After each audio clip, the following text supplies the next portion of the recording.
Saudara Presiden ke-7 Joko Widodo menanggapi soal dirinya yang bisa memaafkan orang-orang yang dilaporkannya ke Polda Metro Jaya kecuali 3 nama. Menurut Jokowi, persoalan memaafkan adalah pribadi, jangan dicampur dengan proses hukum. Informasi ini dan sejumlah sorotan kami ulas dalam Kilas Sepekan. Presiden ke-7 Joko Widodo menanggapi soal dirinya yang bisa memaafkan orang-orang yang dilaporkannya ke Polda Metro Jaya kecuali 3 nama. Menurut Jokowi, persoalan memaafkan adalah pribadi, jangan dicampur dengan proses hukum. Sebelumnya relawan Bara JP menyebut ada 3 nama yang tidak akan dimaafkan oleh Jokowi. Sementara yang lain, ada opsi Jokowi akan memberikan maaf. Meski begitu, Jokowi belum mau menyebut 3 nama yang tidak akan diberikan maaf olehnya. Mantan wali kota Solo ini juga bilang akan datang ke persidangan kasus ijazah dan menunjukkan ijazahnya mulai dari sekolah dasar hingga sarjana. Kuasa hukum Wakil Gubernur Bangka Belitung Heliana berencana mengajukan pra-peradilan atas status tersangka kliennya dalam dugaan ijazah palsu gelar sarjana.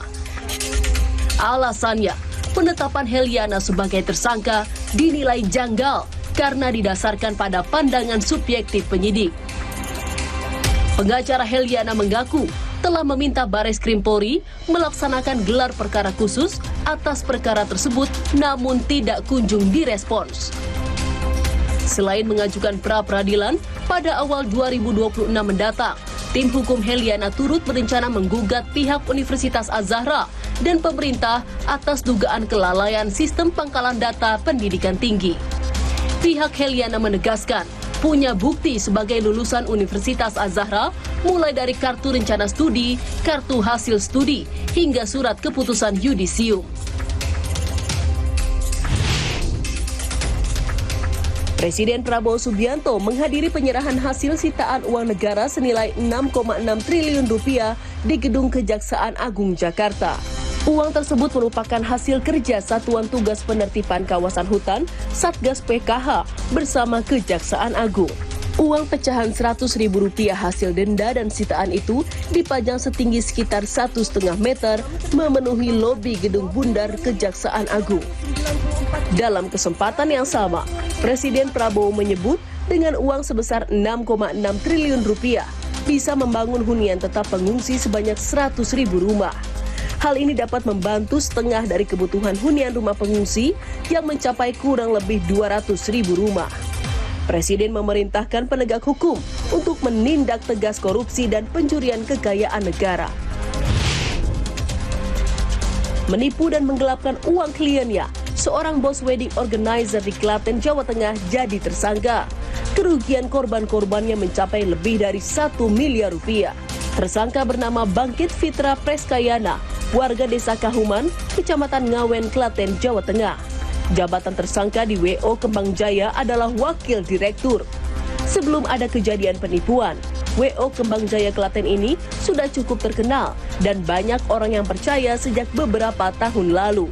Namun pada awal 2025, tersangka mulai melakukan penipuan. Korbannya sekitar 40 warga Klaten dan sebagian Karanganyar.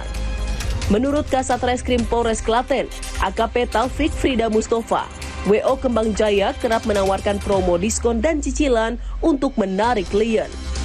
Salah satu orang tua korban mengaku mengalami kerugian 64 juta rupiah. Untuk mempertanggungjawabkan perbuatannya, tersangka dijerat dengan pasal penggelapan dan penipuan dengan ancaman 4 tahun penjara. Seorang wisatawan terjatuh dari atas tembok benteng setinggi 6 meter saat tengah bersuah foto. Peristiwa ini terjadi di kawasan wisata Benteng Keraton Buton, Kota Bau-Bau, Sulawesi Tenggara. Petugas menyebut korban sempat naik ke atas tembok benteng untuk bersuah foto. Saat hendak turun, korban diduga kehilangan keseimbangan hingga terjungkal dan terhempas ke bawah benteng dengan ketinggian sekitar 6 meter. Petugas Dinas Pemadam Kebakaran Kota Bau-Bau yang menerima laporan warga langsung meluncur ke lokasi kejadian. Proses evakuasi berlangsung cukup sulit karena kondisi medan yang terjal. Korban akhirnya berhasil dievakuasi dan dibawa ke rumah sakit untuk penanganan medis. Saudara, sorotan terhangat dalam Kilas Pekan tadi menutup jumpa kita di Kompas Sepekan edisi kali ini. Tetap di Kompas TV, independen, terpercaya.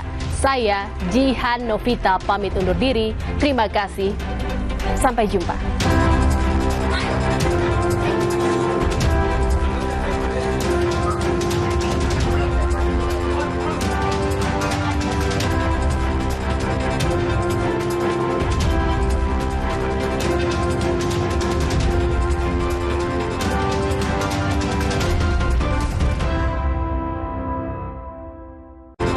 Terima kasih Anda telah menyaksikan Kompas Sepekan, didukung oleh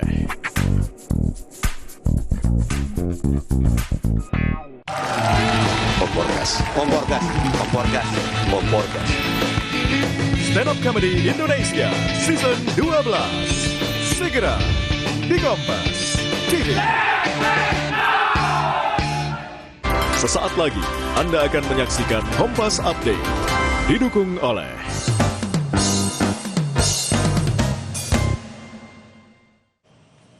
Kompas Update pukul 19 waktu Indonesia Barat. Saudara, kecelakaan tunggal terjadi di jalur wisata Gunung Kidul, Daerah Istimewa Yogyakarta. Sebuah bus wisata yang membawa rombongan mahasiswa dari Jakarta terprosok saat melintasi tanjakan di wilayah Kapanewon, Panggang.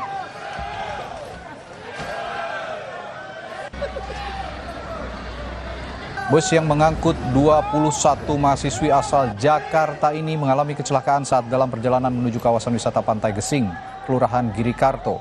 Saat tiba di tanjakan Pudak, bus diduga tidak mampu melaju. Bus sempat berjalan mundur hingga akhirnya berhenti setelah menabrak pohon. Beruntung seluruh penumpang selamat, namun ada satu orang yang harus dilarikan ke rumah sakit. Dengan bantuan warga sekitar, bus yang mengalami kecelakaan ini akhirnya berhasil dipindahkan dari lokasi kecelakaan.